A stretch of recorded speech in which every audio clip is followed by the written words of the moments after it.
이번 강의에서는 반감 텍스트 리뷰에 실제로 답글 멘트를 적용하시는 글의 기초 구조를 알아보려고 합니다. 자, 그게 바로 yes, but 구조인데요. yes는 말 그대로 고객의 감정이나 상황에 긍정하는 거죠.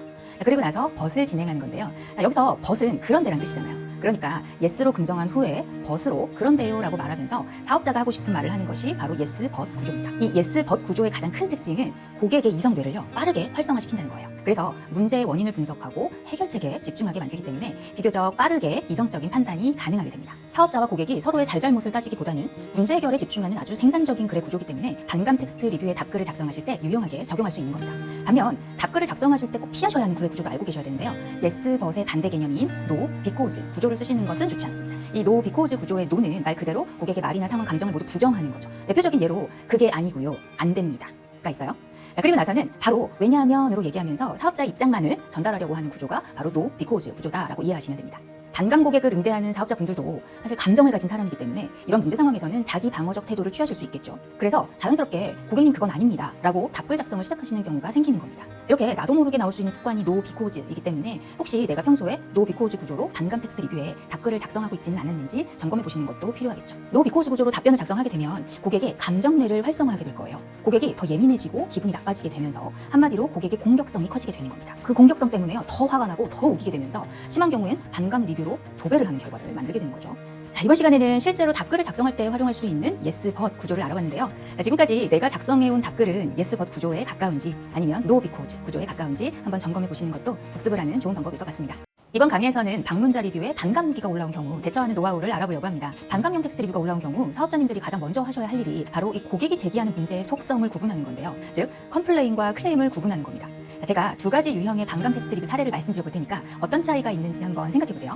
첫 번째 유형입니다. 맛집이라고 해서 찾아갔더니 가격은 비싼데 맛은 동네 분식집 수준입니다. 얼굴 단점을 보완해달라고 했더니 오히려 단점이 부각되는 펌을 해놓으셔서 멘붕입니다. 손톱 색깔이 웜톤도 쿨톤도 아닌 애매한 색이고 친구들이 하나같이 디자인이 촌스럽다고 하네요.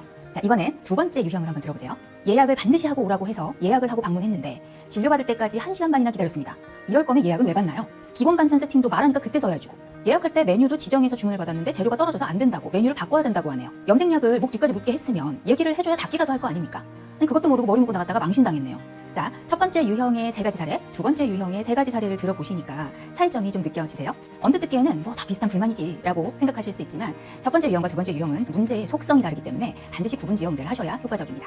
자, 결론을 먼저 말씀드리면 첫 번째 유형은 컴플레인이고요. 두 번째 유형은 클레임이라고 하는데요. 자, 컴플레인은 불평이나 불만을 제기할 때 그 기준이 개인의 주관적인 생각이나 느낌 또는 개인의 감정에 기인하는 유형입니다. 자, 자신이 기대한 서비스 품질과 실제 경험한 서비스 품질 사이에서 오는 만족도 차이를 불편함으로 인지하는 경우라고 볼 수 있습니다.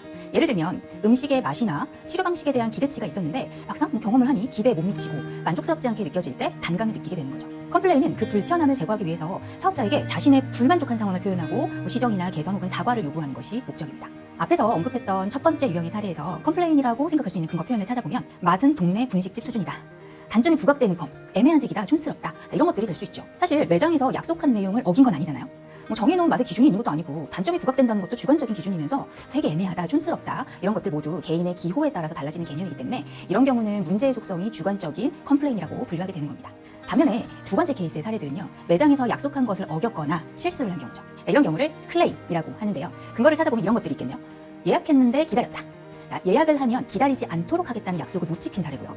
예약한 메뉴를 제공받지 못한 것은 매장의 실수입니다. 염색약을 목 뒤까지 묻게 하고 알려주지 않은 것도 매장의 실수죠. 자, 클레임은 컴플레인과는 다르게 아주 객관적인 기준에 근거해서 문제를 제기하는 경우이기 때문에 클레임은 사업자에게 실질적인 책임이나 보상을 요구하기도 합니다. 자, 이렇게 반감 리뷰의 답글을 작성을 하실 때는 컴플레인, 클레임을 구분하는 것부터 시작하시면 점차 응대의 실마리가 풀리는 느낌을 받으실 겁니다. 칭찬 전략으로 호감 텍스트 리뷰의 답글을 작성하는 방법입니다. 고객 칭찬 전략은 고객이 우리 매장에 대해 칭찬을 해준 것에 대해 감사를 하면서 우리도 고객을 칭찬하는 방법이죠. 특히 고객을 칭찬할 때는 고객의 이 안목을 칭찬하시면 효과적입니다. 예를 들어서 버섯 전골에 들어간 버섯의 종류와 상태가 아주 고퀄입니다. 특히 노루궁뎅이 버섯 처음 먹어봤는데 중독될 것 같아요 라는 텍스트 리뷰가 있을 때요. 고객 칭찬 전략으로 답글을 써볼게요. 고객님, 버섯의 종류와 신선도 관리에 정말 많이 신경 쓰고 있는데 그 점을 알아봐 주시다니 미식가이신 듯합니다. 특히 노루궁뎅이 버섯은 처음 드시는 경우 그 매력을 잘 못 느끼시는 경우가 많은데 한 번에 그 맛을 캐치하신 것도 대단하세요. 이렇게 고객이 좋은 재료를 알아보는 안목과 미각을 가졌다는 사실을 칭찬하시게 되면 방문 고객도 일단 기분이 좋아지고 가만 고객은 도대체 어떤 맛일까 궁금증을 가질 수 있게 되겠죠. 다른 업종도 물론 적용이 가능합니다. 숙박업을 예로 들어보면 고객이 텍스트 리뷰에서 인테리어, 특히 가구를 칭찬했다라고 했을 때 제가 숙소 인테리어를 할 때 가장 신경 쓴 부분이 바로 가구인데 그걸 알아보시다니 고객님께서도 분위기 있는 가구에 대한 관심이 많으신가 봅니다. 정말 감사하고 보람도 느껴집니다. 이렇게 써보신다면 고객 칭찬 전략이 잘 사용된 겁니다. 사례를 하나만 더 들어볼까요? 헤어샵 고객이 과감한 컬러여서 망설였는데 컬러가 아주 잘 나와서 마음에 들어요 라고 리뷰를 남겼습니다. 여기에는 이렇게 고객 칭찬을 적용해봤어요. 이런 과감한 컬러는 사실 어울리기가 쉽지 않아서 적극 권하지 않는데 고객님께서는 충분히 멋지게 소화를 하실 수 있을 것 같아서 저도 기대하면서 시술을 했습니다. 고객님께서 잘 소화를 해주셔서 제가 더 감사드립니다. 자, 어떤가요? 칭찬 센스가 묻어나는 답글이죠. 여러분들도 이렇게 고객과 훈훈하게 칭찬을 주고받으면서 답글을 작성해 보시는 건 어떨까요? 그럼 일을 하면서 나도 모르게 웃게 되실지도 모릅니다.